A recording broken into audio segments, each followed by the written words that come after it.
Hey everyone, this is MrAddOil again, helping you fight your today for your better tomorrow.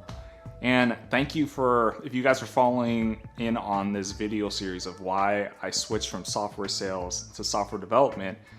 Great, congrats, thank you for following along. And today we're gonna be talking about my ninth reason or ninth argument of why I moved from or switch from software sales to software development. And the value that you're getting from this is you can follow along with my journey and then see if this journey kind of fits with where you want to take your life. So let's get to the ninth reason. And the ninth reason is in software development, you can be proud of and really show for tangible accomplishments. I mean, it's like kind of like going to the gym, right? Like when you go to the gym, and then you work hard, you can build some muscle. Yeah, some muscle. So it's this same analogy with software development. Like when you're working in that field, you have a lot to show for, right? You know how features, products are built, and you can put that in your portfolio. And then that can be used for like a lot of the things I mentioned in my entrepreneurial video about software development, right? Entrepreneurial opportunities for software developers. You can take that portfolio and kind of leverage those tangible things that you build further along in your career in different facets, right? And this is pretty awesome, and you don't really have an opportunity to do that in other type of careers, and especially in strong contrast to sales, right? In sales, yeah, you can say I closed like an enterprise account. Maybe I closed Google, I closed Alibaba, I closed Amazon.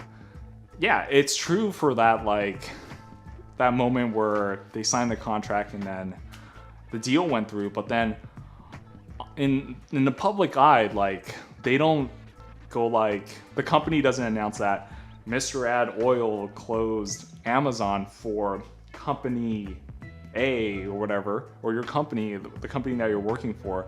It would just be company A is working with company B, and then you have really nothing to show for. And then on your resume, you can put like, I closed such and such, but then like at that point, you're just talking about, I mean, you're just verbally saying that and putting it on paper.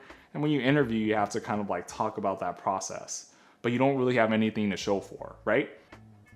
In software development, it's not just like building a portfolio and then really being able to showcase like the tangible things that you built, but since you contributed and you built those projects, built those apps, those features, you can take that skill set and kind of like replicate it, right? You can use that to create your own product idea. You can use that to freelance. The possibilities are endless. Whereas like contrast with software sales, it's the nature, it doesn't stack on, right? Like the only thing that stacks in sales is like the more commissions you're making, right?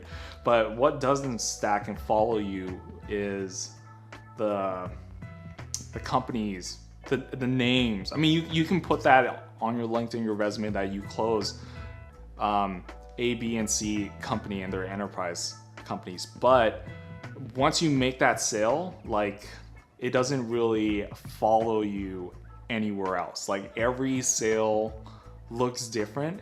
I mean, the approach for like different segments, right? Like the small business, mid-market, enterprise is different. But then when you make a sale, it's basically the same thing. But when you build something in software development, it's quite different from, I mean, it's similar in structure and how you build it, but you can take the same skill sets and like apply it to something else, and it will have more exponential value in the future. Like you just take from each project that you build, you can make it modular and just like put it into other projects that you're planning to build in the future, and you just keep optimizing it and making it better.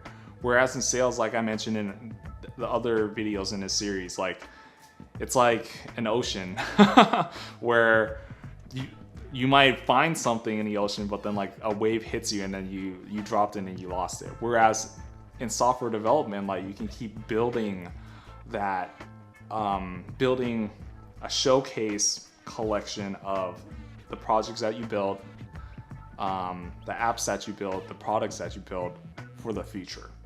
Cool. You will self-qualify yourself for this argument if you resonate with this idea of wanting to build something, putting in the hard work to build something that you can show for over time, right?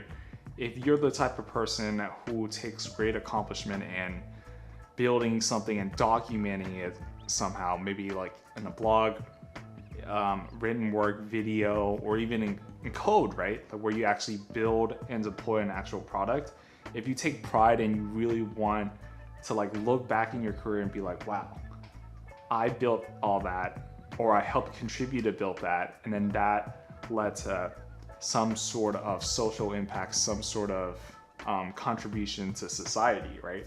If that inspires you and motivates you, then you self-qualified yourself for this argument, and congrats, you're one step closer to like considering and learning even more, taking more action about software development.